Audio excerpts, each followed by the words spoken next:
Hi students, आइए देखते हैं the formula used in laws of motion. Okay, so सबसे पहले लीनियर मोमेंटम। लीनियर मोमेंटम को डिनोट किया जाता है पी से। ओके, मोमेंटम जो है वो वेक्टर फॉर्म में है बिकॉज हमें डायरेक्शन एंड मैग्नीट्यूड दोनों की ज़रूरत होती है लीनियर मोमेंटम फाइंड आउट करने के लिए। फाइन, तो उसका फॉर्मूला क्या है? P bar is equal to M into V bar. Velocity is also a vector quantity. Okay, इसीलिए उस पर क्या है? वेक्टर का नोटेशन है। अब यहाँ पर जो m है is your mass of the body and v is the velocity of that body. Okay, then the next is force. Force हमने न्यूटन सेकेंड लॉ में देखा है। फोर्स क्या होता है? Mass into acceleration. Acceleration vector quantity है because आपको direction important होता है। ओके, एंड फोर्स क्या हो जाएगा फिर? m into acceleration, Newton second law के अकॉर्डिंग।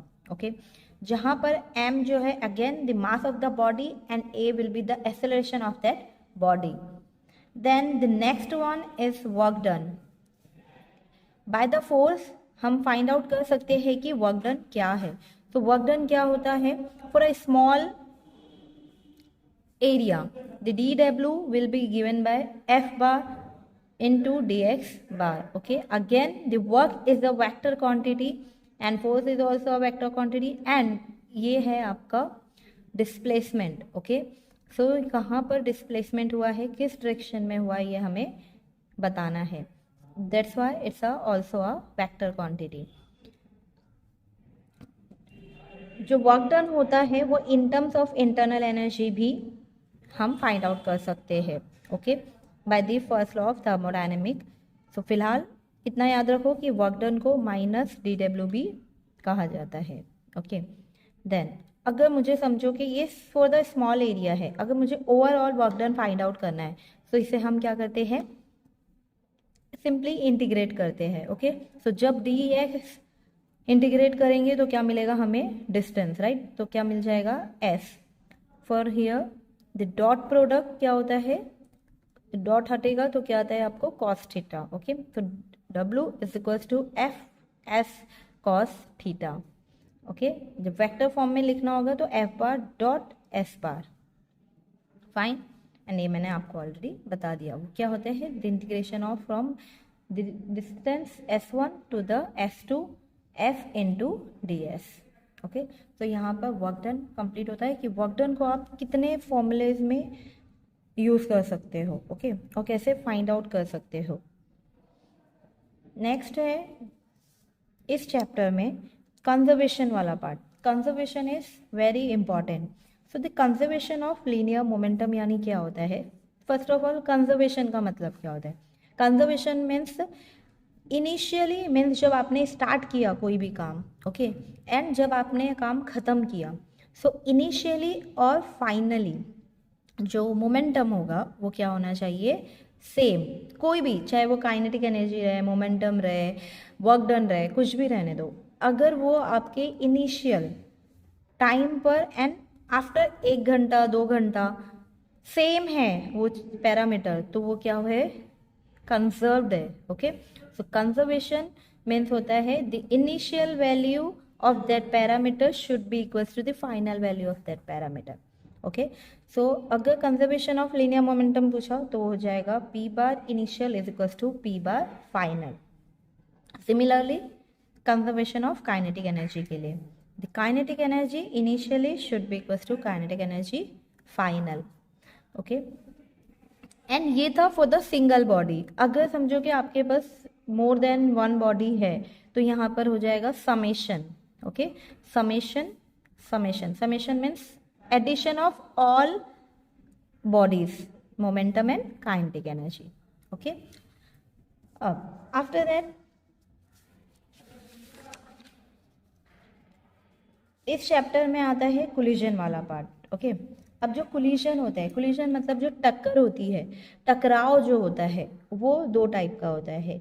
एक हेड ऑन होता है, दूसरा नॉन हेड ऑन होता है। तो फिलहाल हम देखते हैं कि हेड ऑन कोलिजन यानी क्या होता है। हेड ऑन कोलिजन मीन्स होता है 1 dimensional collision. Okay, 1 dimensional means वो एक ही डायरेक्शन में होता है।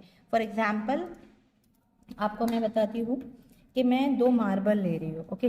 मेरे पास 2 मार्बल है, जब इनका टकराव होगा, ओके, दिखा, तो ये क्या हो रहा है, दोनों इसी डायरेक्शन में मूव हो रहे हैं, ओके।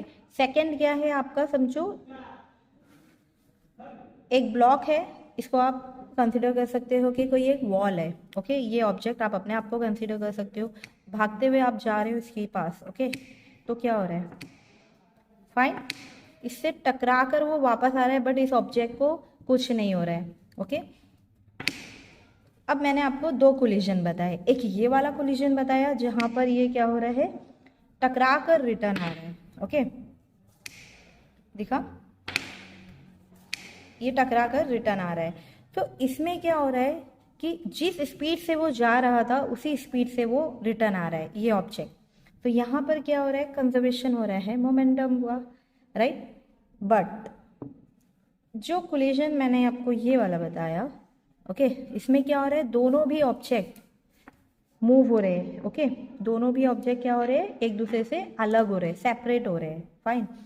सो जब टक्कर होती है 2 ऑब्जेक्ट की, तो 2 केसेस आते हैं, या तो वो ऑब्जेक्ट एक दूसरे से टकराकर दूर हो जाएंगे, या तो एक ऑब्जेक्ट उससे टकराकर दूर हो जाएगा, या तीसरा केस क्या है, अगर समझो कि ये बहुत बड़ा ऑब्जेक्ट है, राइट, और ये स्मॉलर है, फॉर एग्जाम्पल ये ब्लॉक ही ले लो, अगर समझो ये ब्लॉक मूविंग है, फाइन, तो ये क्या करेगा, जब ये इससे टकराएगा तो ये इसको अपने साथ लेकर जाएगा, राइट। अगेन फोकस करो कि ये ऑब्जेक्ट है, फाइन, दोनों टकरा रहे हैं, तो ये क्या कर रहा है, इसको अपने साथ, जैसे जैसे ये जाएगा इस ऑब्जेक्ट के साथ ये भी ऑब्जेक्ट जाएगा, राइट। क्यों, क्योंकि इसका जो वेट है is more than that this object, okay. And दूसरी चीज़, इसकी स्पीड पर भी डिपेंड करता है कि इसकी स्पीड कितनी है, तो इसकी स्पीड मैक्सिमम है, और समझो ये बंदा चल रहा है, ये इसको ले लो कि ये एक बंदा है, ओके, ये चल रहा है, और ये ऑब्जेक्ट है दूसरा वाला, जो दूसरा बंदा है वो भागते हुए आ रहा है, तो क्या हो रहा है कि ये इसको अपने साथ लेकर चला जा रहा है, ओके। तो यहाँ पर क्या हो गया, 3 टाइप के कोलिजन मैंने आपको बताए, ओके। फर्स्ट वाला क्या था आपका, जब वो ऑब्जेक्ट को टकरा कर रिटर्न जा रहा था, फाइन। दूसरा क्या था, दोनों एक दूसरे से सेपरेट हो रहे थे, एंड तीसरा क्या था आपका, जब वो ऑब्जेक्ट उसको अपने साथ लेकर आगे जा रहा था, फाइन। तो ये सब कोलिजन जो है वो डिवाइडेड है 2 कैटेगरी में, elastic collision and inelastic collision में। इलास्टिक कोलिजन मीन्स क्या होता है कि वो कोलिजन जब लीनियर मोमेंटम कंजर्व्ड हो और काइनेटिक एनर्जी कंजर्व्ड हो, ओके।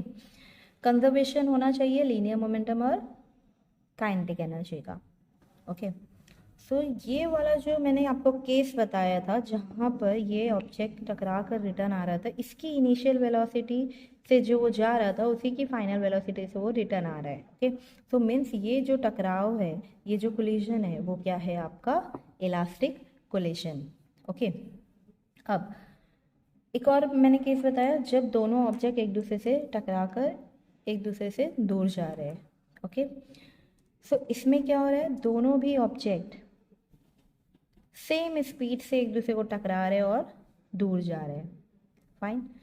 अब तीसरा केस क्या बताया था मैंने कि जो ब्लॉक है वो उस ऑब्जेक्ट को अपने साथ लेकर जा रहा है, मीन्स क्या हो गया, ये इस केस में जो ऑब्जेक्ट है वो क्या है, इन इलास्टिक कोलिजन है, ओके, इन इलास्टिक कोलिजन है, मीन्स ये क्या कर रहा है, काइनेटिक एनर्जी चेंज कर रहा है इस ऑब्जेक्ट की, जब ये इसको अपने साथ लेके जा रहा है तो दोनों की जो वेलोसिटीज है वो सेम हो गई, एंड इसकी काइनेटिक एनर्जी क्या हो गई, डिफरेंट, ओके। सो यहाँ पर ये केस क्या है, इन इलास्टिक कोलिजन, डन। तो अब हेड ऑन कोलिजन में मीन्स 1 डायमेंशनल कोलिजन, ये सिर्फ एक ही डायरेक्शन में हो रहा है, राइट, इसीलिए इसे क्या कहते हैं, 1 डायमेंशनल कोलिजन। यहाँ पर पहला केस क्या है, momentum of conservation, conservation of momentum, okay. First है conservation of momentum, and second क्या है, काइनेटिक एनर्जी कंजर्व्ड होना चाहिए। तो पहला वाला केस अप्लाई करेंगे, यहाँ पर हम एग्जाम्पल लेते हैं 2 ऑब्जेक्ट का, जैसे मैंने मार्बल लिया था, first object and second object, initially means before collision, velocities क्या होगी u1 and u2, finally means after collision, जब टकराव हो गया, एक ऑब्जेक्ट इस साइड आ जाएगा, एक ऑब्जेक्ट इस साइड चला जाएगा, तो इनकी वेलोसिटीज क्या हो जाएगी, v1 एंड v2।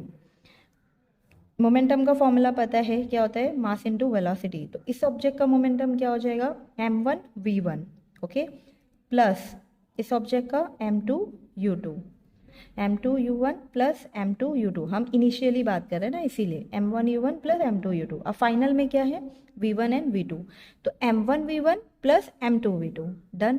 तो यहाँ पर कंजर्वेशन हो गया। अब इफ अगर समझो कि सब ऑब्जेक्ट जो है सेम मासेस के, तो ये m1 और m2 इक्वल हो जाएगा, तो m कैंसिल हो जाएगा, बचेगा क्या आपके पास, u1 plus u2 is equal to v1 plus v2। तो हेड ऑन कोलिजन में ये आपको याद रखना है। अब इसमें relative speed of approach means जब ये ऑब्जेक्ट इस ऑब्जेक्ट की तरफ जा रहा है, मीन्स इन दोनों का कुछ रिलेटिव स्पीड होगा अप्रोचिंग का, उसे क्या कहते हैं, u1 माइनस